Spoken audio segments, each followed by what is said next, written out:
Bismillahirrahmanirrahim. Assalamualaikum warahmatullahi wabarakatuh. Selamat pagi, salam sejahtera bagi kita semuanya. Om Swastiastu, Namo Buddhaya, salam kebajikan. Yang saya hormati para Menteri Kabinet Indonesia Maju, yang saya hormati pendiri HIPMI, Bapak Abdul Latif, beserta para mantan Ketua Umum yang hadir, yang saya hormati Ketua Umum Badan Pengurus Pusat HIPMI, beserta seluruh jajaran pengurus pusat dan pengurus daerah HIPMI Provinsi, serta jajaran Badan Pengurus Cabang HIPMI Kabupaten dan Kota, Bapak Ibu hadirin undangan yang berbahagia.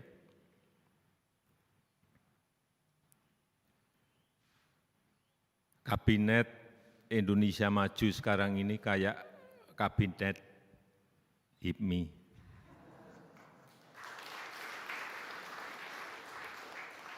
Saya enggak tahu berapa yang dari HIPMI.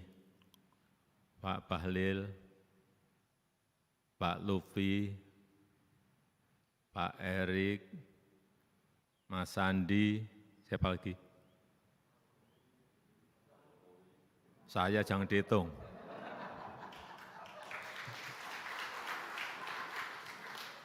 Banyak sekali, kabinet HIPMI. Saya paham, kita semuanya paham bahwa tantangan yang dihadapi oleh para pengusaha, dunia usaha dalam setahun ini betul-betul tidak mudah. Tidak gampang, sangat berat. Saya tahu. Bukan hanya pengusaha, tapi juga seluruh rakyat Indonesia dan bahkan seluruh warga dunia menghadapi krisis kesehatan sekaligus krisis perekonomian yang berat. Tapi saya meyakini bahwa kader HIPMI tidak ada kata menyerah, tidak ada istilah patah semangat. Saya yakin kader HIPMI pasti bisa membalik sebuah tantangan menjadi sebuah peluang.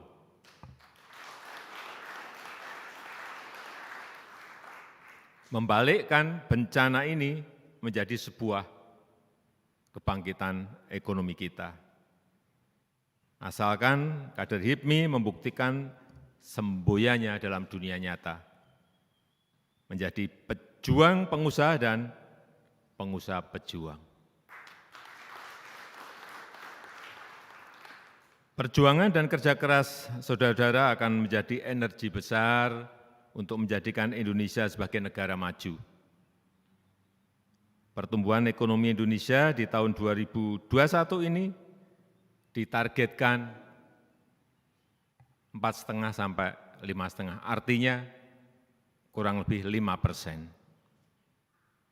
Artinya dalam waktu setahun kita harus membalikkan dari minus 2,19 menjadi plus 5 dan bahkan mungkin bisa lebih, asalkan ini kuncinya ada di investasi. Mana Pak Bahlil? Ini kuncinya ada di Pak Bahlil, Kepala BKPM.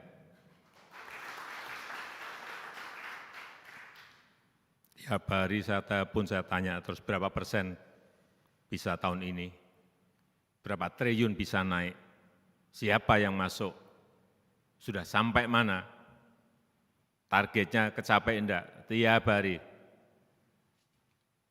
Untung orangnya tenang dan semangat, kalau enggak mungkin drop sudah, karena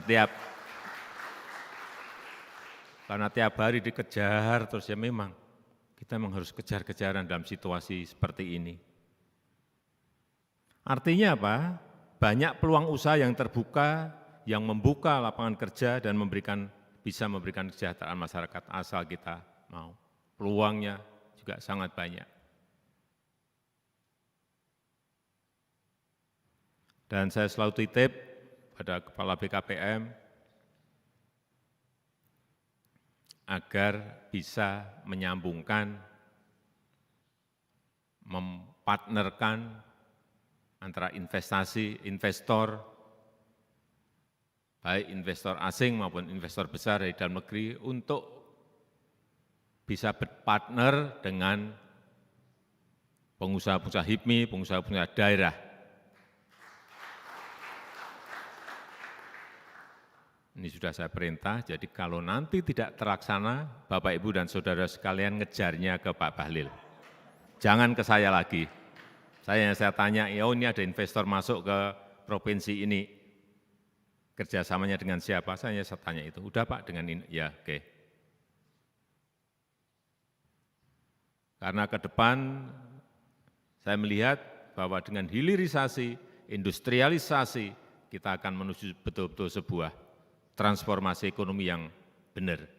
Dan itulah nanti yang akan meloncatkan negara kita Indonesia menjadi 5 besar ekonomi terkuat dunia. Kalau ini berhasil, hati-hati, ini sebuah tantangan besar. Karena ukuran ekonomi Indonesia sangat besar, peluang bisnisnya juga pasti sangat besar. Pasar domestik Indonesia sangat besar, 270 juta penduduk. Ini ada sebuah pasar domestik yang besar. Daya beli rakyat kita juga sangat besar. Indeks konsumsi konsumen kita juga terus meningkat di angka 84,9 pada Januari 2021, setelah sebelumnya turun 79 di Oktober 2020. Konsumsi rumah tangga kita juga sudah menunjukkan sinyal positif, meskipun masih di minus 3,6% di kuartal keempat, setelah sebelumnya sempat anjlok di minus 5,5% di kuartal kedua 2020. Produk domestik bruto (PDB) Indonesia di tahun 2020 masuk 15 besar PDB dunia, dan banyak lembaga-lembaga dunia yang memprediksi Indonesia akan menempati posisi 5 besar dengan PDB terkuat di dunia. Dan pada tahun 2021 PDB kita prediksi akan kembali, tadi sudah saya sampaikan, pada angka 4,5 sampai 5,5%. Perbaikan ekonomi Indonesia yang didukung dari sisi demand, ini jangan sampai hanya menguntungkan produk dari luar negeri, tapi justru harus bisa meningkatkan konsumsi produk dalam negeri agar tercipta efek domino, sehingga dorongan untuk menggerakkan roda ekonomi di dalam negeri semakin besar. Kemarin saya sampaikan, untuk cinta produk Indonesia, untuk bangga terhadap produk Indonesia. Dan boleh saja kita ngomong tidak suka pada produk asing. Masa enggak boleh kita enggak suka? Kan boleh saja tidak suka pada produk asing. Itu aja rame. Enggak, saya ngomong benci produk asing itu aja rame. Boleh kan kita tidak suka pada produk asing. Tetapi untuk menuju kepada sebuah loyalitas konsumen kita pada produk-produk dalam negeri, ini ya memang ada syarat-syaratnya. Kalau harganya kompetitif, tentu saja. Kalau kualitasnya baik, tentu saja. Ini dari sisi produsen harus terus memperbaiki kualitasnya, memperbaiki packagingnya, memperbaiki desainnya agar bisa mengikuti tren. Dan kita juga senang kalau dulu kita masih banyak import, misalnya serat rayon, import biji plastik, sekarang sudah diproduksi di dalam negeri. Saya juga selalu menyampaikan kepada kementerian dan lembaga, kepada BUMN, semua BUMN, untuk memperbesar TKDN, komponen dalam negeri ini harus terus Jangan sampai proyek-proyek pemerintah, proyeknya BUMN masih memakai barang-barang impor. Kalau itu bisa dikunci, itu akan menaikkan sebuah permintaan produk dalam negeri yang tidak kecil, gede banget. Pipa kita sudah bisa produksi banyak, masih impor. Lah untuk apa gitu loh. Padahal dipakai untuk proyek pemerintah, padahal dipakai untuk proyek-proyeknya BUMN. Kalau saya ngomong nggak boleh, kayak gitu nggak boleh. Dan itu harus dimulai dan kita harus benar-benar berani memulai. Paling tidak dari pemerintah dan dari BUMN itu sudah gede sekali angkanya. Kemudian ajakan kepada masyarakat sekali lagi untuk cinta dan bangga terhadap produk Indonesia dan tidak suka pada produk-produk dari luar. Sekali lagi saya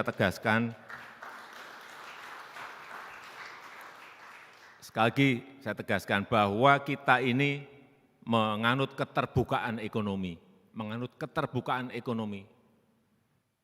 Enggak ada yang kita tutup. Tapi saya tegaskan bahwa kita juga bukan bangsa yang menyukai proteksionisme, enggak. Karena sejarah membuktikan bahwa proteksionisme itu justru merugikan. Tetapi kita juga tidak boleh menjadi korban unfair practices dari perdagangan dunia. Kita juga enggak mau itu. Kita harus memanfaatkan secara optimal pasar dalam negeri, karena ini besar sekali, 270 juta, dan daya beli yang sangat besar ini untuk mendongkrak ekonomi nasional kita. Saya paham bahwa teknologi dalam negeri kita masih belum kuat. Silahkan teknologinya diambil dari perusahaan luar juga enggak apa-apa kok. Tapi produksinya di dalam negeri, produksinya di Indonesia. Yang diikuti tentu saja kita selalu mewajibkan untuk transfer teknologi dan kemampuan SDM kita untuk bisa mengikuti dan naik kelas, sehingga membuka lapangan kerja seluas-luasnya kepada masyarakat. Saya juga selalu menekankan Indonesia selalu mengundang investasi dan mengundang teknologi maju untuk masuk ke negara kita, membangun pabriknya di Indonesia. Silahkan pasarnya untuk ekspor, Bu, silahkan pasarnya dalam negeri juga silahkan, sehingga kita ini maju bersama-sama. Jangan mereka dapat untung, kita jadi penonton, tidak boleh seperti itu lagi.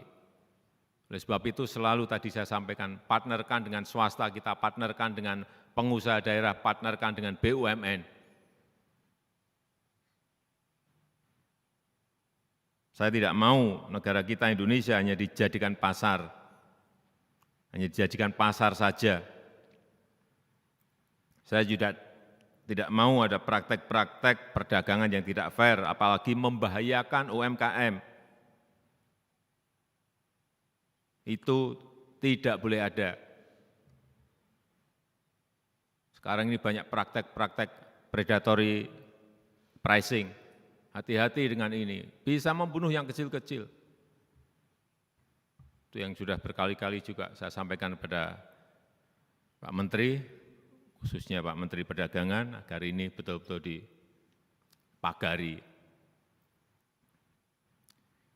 Bapak, Ibu, dan saudara-saudara kader HIPMI yang saya hormati, sekali lagi kita bukan proteksionis, dan saudara-saudara harus mampu bersaing di tingkat global dalam konteks yang baru, dan saat ini kompetisi dunia sangat ketat, ada hyperkompetisi, dan saat ini dunia dilanda disrupsi, bahkan double disrupsi, yaitu revolusi industri jilid keempat dan juga pandemi yang mengubah banyak hal. Bidang usaha, teknologi, dan model bisnis juga telah banyak berubah. Dan posisi saudara-saudara sebagai pengusaha muda sebetulnya sangat diuntungkan, karena saudara-saudara bisa langsung gampang pindah ke jenis usaha baru dengan model bisnis baru yang sekarang ini baru tren. Dan lakukan upscaling, lakukan rescaling secara cepat agar mampu memenangkan kompetisi yang super ketat. Kesempatan berusaha akan sangat berkembang luas, insya Allah pandemi COVID semakin terkendali dan segera terkendali, investasi akan terus berkembang pesat dengan alternatif pembiayaan yang semakin luas. Pemerintah baru saja membentuk INA, ini supaya kita semuanya tahu, Indonesia Investment Authority yang ini akan menambah percepatan investasi di negara kita. Pemerintah juga terus berkomitmen untuk mendorong peran pelaku UMKM dalam upaya pemulihan ekonomi nasional kita. Pemerintah akan kembali memberikan insentif dan stimulus agar UMKM kita tidak hanya mampu menyelamatkan dan mengembangkan diri, namun sekaligus mendongkrak ekonomi nasional kita termasuk penciptaan lapangan kerja.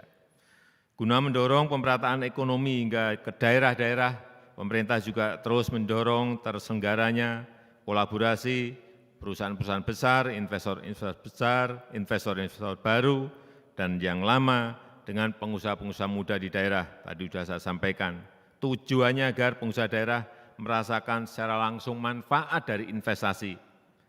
Saya telah menerima laporan yang setiap hari, setiap minggu disampaikan dari Kepala BKPM pada tahap pertama ini, dan kolaborasi investor besar dengan pelaku UMKM telah tereksekusi 1,5 triliun. Ini sebuah angka yang lumayan besar, tapi kita harapkan ini akan meningkat terus pola-pola kemitraan seperti ini ke depan. Saya juga telah memerintahkan kepada menteri-menteri terkait untuk mengawal kebijakan ini, kepada Menteri Perekonomian, Menteri Perdagangan, Menteri BUMN, dan juga Kepala BKPM, Menteri Pariwisata, yang semuanya kita tahu adalah senior-senior HIPMI kita. Itu saja yang bisa saya sampaikan pada kesempatan yang baik ini, dan dengan mengucap Bismillahirrahmanirrahim, rapat Badan Pengurus Pusat Himpunan Pengusaha Muda Indonesia BPP HIPMI masa bakti 2019-2022 saya buka hari ini. Terima kasih. Assalamualaikum warahmatullahi wabarakatuh.